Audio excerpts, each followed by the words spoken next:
Hello, good afternoon everyone. My name is Manuel Quesada. Thank you for attending today's training session on crucial conversations.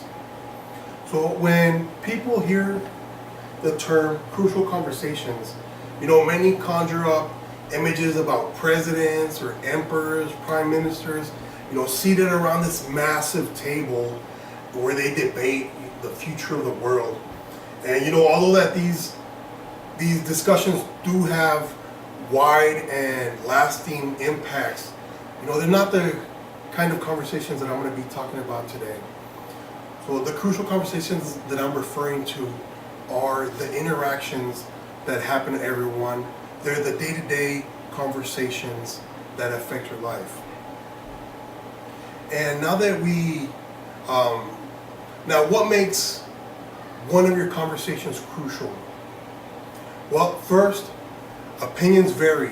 For example, you're talking with your boss about a possible promotion and she thinks you're not ready. Or and secondly, the stakes are high. You're in a meeting with 4 coworkers and you're trying to pick a new marketing strategy. You've got to do something different for your company so that it can hit its annual goals. And third, emotions run strong. You're having a casual conversation with your neighbor about a fence you're building, and within a few moments you're in a heated debate over placing the fence 3 inches one way or the other. So crucial conversations are about tough issues, and unfortunately it's our human nature to back away from these discussions because we fear that they're gonna hurt us, that we're gonna make things worse.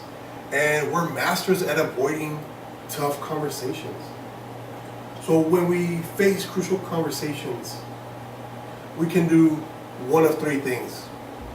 We can avoid them, we can face them and handle them poorly, or we can face them and handle them well. That seems simple enough, right? So walk away from crucial conversations, and if you walk away from a crucial conversations, you're going to suffer the consequences of handling them poorly, or handle them poorly and suffer the consequences, or you can handle them well.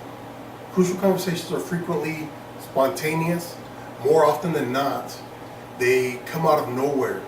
And since we're caught by surprise, we're forced to do these extremely complicated human interactions in real time. So how can we prepare ourselves to have these crucial conversations? Well, I'm going to cover 8 steps for successful conversations. When do I need a crucial conversation?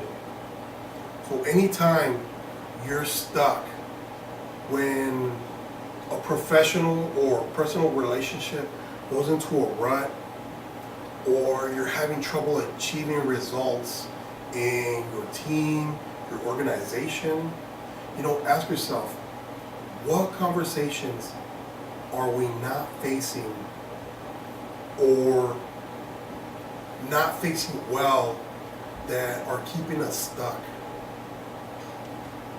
A crucial conversation will help both parties through a new level of understanding and commitment. Secondly, how do I stay focused during these crucial conversations? Before entering your crucial conversation, ask yourself, what do I really want for me? What do I really want for others? And what do I really want for our relationship?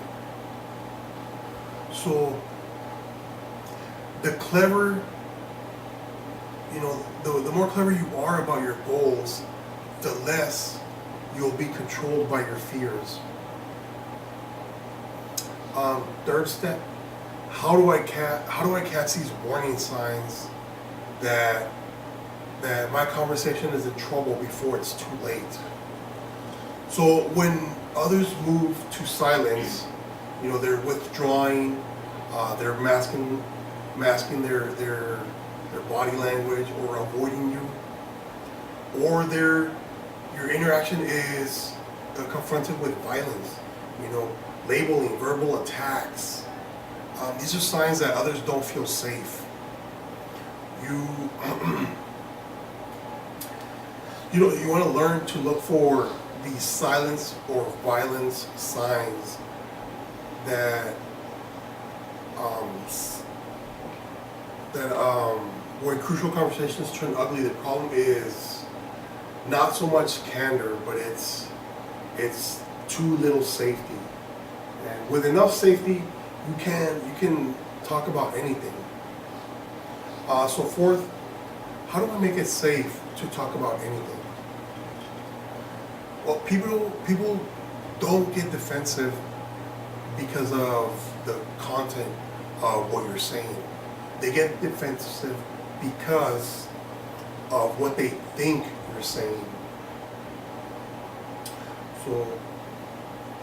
So when others become defensive, stop talking about the issue and clarify your purpose.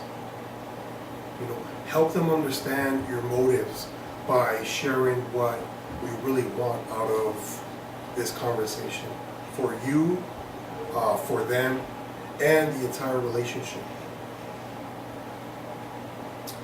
Fifth, how can I master my emotions? You can master your emotions by getting to the root of them.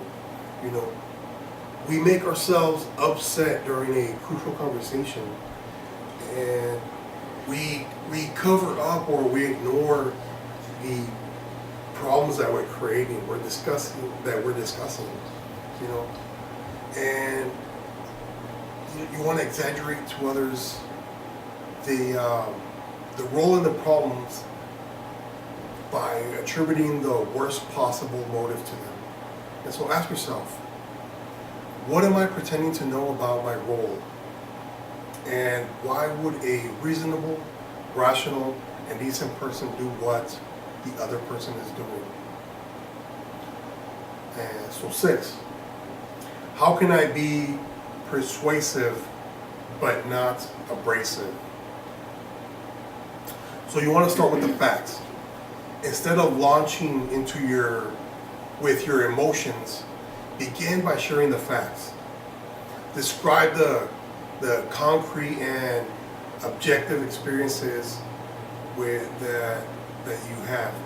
For example, start with in the meeting you referred to the proposal as my idea. Don't start with you backstabbing jerk. You took complete credit for our proposal in there. So you want to start with a fact. When you start with facts, you help others see how reasonable, rational, and a decent person would think and feel as you do. So when they come to realize to this realization, it's hard for them to become defensive. And even at the most controversial things you have to say. So 7, how can I explore others' views? The easiest way to reduce defensiveness is by listening. Spend as much time exploring how others see the issues as you spend sharing your own,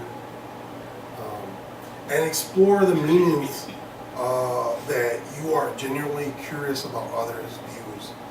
Your goal is not necessarily to agree with them, but instead to discover how a reasonable, rational, and decent person would think and feel as they do. The more curious you become, the safer others will feel, and the less likely you are to get hooked by what they say. And 8, how can I end it well? End with clear expectations. Don't be satisfied with just good talk. Move to action by ensuring everyone is crystal clear about how to get the issue resolved once and for all. So come to a specific agreement about who is going to do what, by when, and then agree. And then agree to follow up. See what others have done to keep their part of the commitment. You want to clear these agreements and have a disciplined accountability, which is going to turn into great results. So now that we talked a little bit about what crucial conversations are, let's move into a little practice exercise. So let me start with you guys. Go ahead, if you would read out your scenario, please. We are asking a roommate to move out. All right. And so you do want to start with the facts. Do you want to ask me that, or do I'll you? be the one moving out. Okay. So, you've been late on your rent the last 2 months. But work's hard on me. I got laid off last week. I know, that's I can't unfortunate. control that. I'm very sorry to hear that. It's just, it financially looks bad on me and my credit and my reputation. You said we were in this together when we moved in. No, we were. But, let's get reasonable. There's just some things. So let's start with the facts, okay? Okay, so the What's facts. fact number 1? It's been late on the rent the last 2 months. Mm-hmm. And then he also is not keeping up with maintaining the lawn that he's supposed to, and the snow removal. And how does that affect you? I mean, we look bad in the homeowners association. Mm-hmm. And it's just a financial hardship on me It when is he hard. doesn't pay, because I have to cover his. Exactly. And I'm just not getting any interest on that either. So I think it might be best if we remain friends and just go about our separate living places. So you want me to move out? Well, Yes, please. well, now you've heard from your roommate that she stated the facts, that you haven't paid your rent on time, and you haven't kept up your part of the agreement. So those are the facts, and those are affecting her negatively. Now, how can you respond with your facts of what you've been contributing? So my facts would be, yes, I did get laid off, but that's no excuse for not being able to help with the lawn. So I have not been helping with the lawn. I know it's a financial hardship for you that I'm not paying rent. I understand your position, and to make life easier for you, because I'm not meeting our agreement, I will move in with my mom. Great. And did you feel that the conversation felt safe once you addressed the issue and not your emotions? Yeah, I was just really glad he's not going to be homeless. Right, so when- Well, I feel So when when you're you're- to take the abrasiveness of the first part, the first way we did that, out of it, then the second way allows more of a free flow of communication Exactly. and not insults and leading to no outcome. Right. And that's what you want to do to make the environment safe, is you want to stick to the facts and ask yourself, what do I really want here? I want us to, have a relationship without the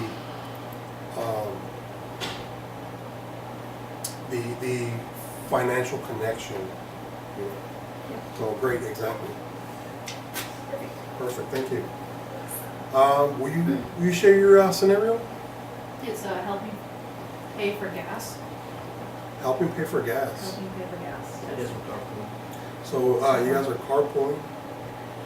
So, do you want to be the one asking how to pay for gas, or should I? I'm the passenger. And you can, Or carpooling or? so we want to start with the facts of, So, this is my vehicle, and we've been carpooling for a while now, and, I don't feel like you've been helping me pay for the gas like we agreed to initially. I obviously pay for oil changes and the maintenance of the vehicle. That's already an extra cost on me, your tires and all that, where I feel like you need to pay more for the gas, or maybe this carpooling thing might not work out the best for both of us. Well, I've had some extra bills come in and stuff, so, I mean, money's been tight. I've been trying to work through that. It would probably be best if we alternate cars, and that way you don't have to worry about trying to carpool from me. So so, if we alternate cars, was it I use one car one week, or you use your car monthly next week? Yeah. so let's back up a little bit. Let's state the facts. The fact is that we need to, that there isn't an equal sharing of the responsibility in paying for the gas. Is that correct? Yes. Right. And so the conversation started out great with stating the facts, but now we're seeing that the conversation isn't going as we want it to, and so this is a early sign of trouble. So we want to step back and readdress the issue of what do we want here. Do you want to continue to carpool or not?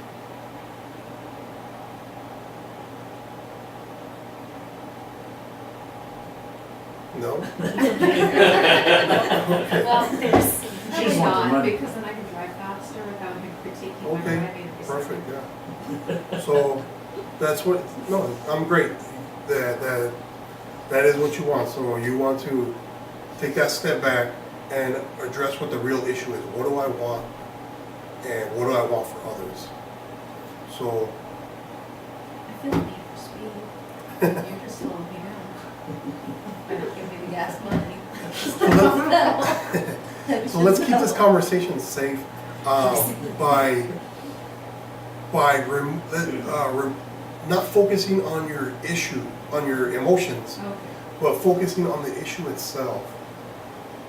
So you would like to stop carpooling, so because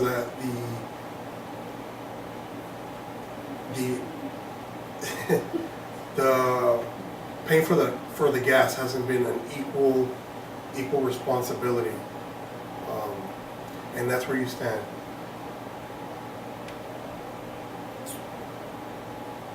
So let's explore other views, so where we can come to an agreement. And Johnny,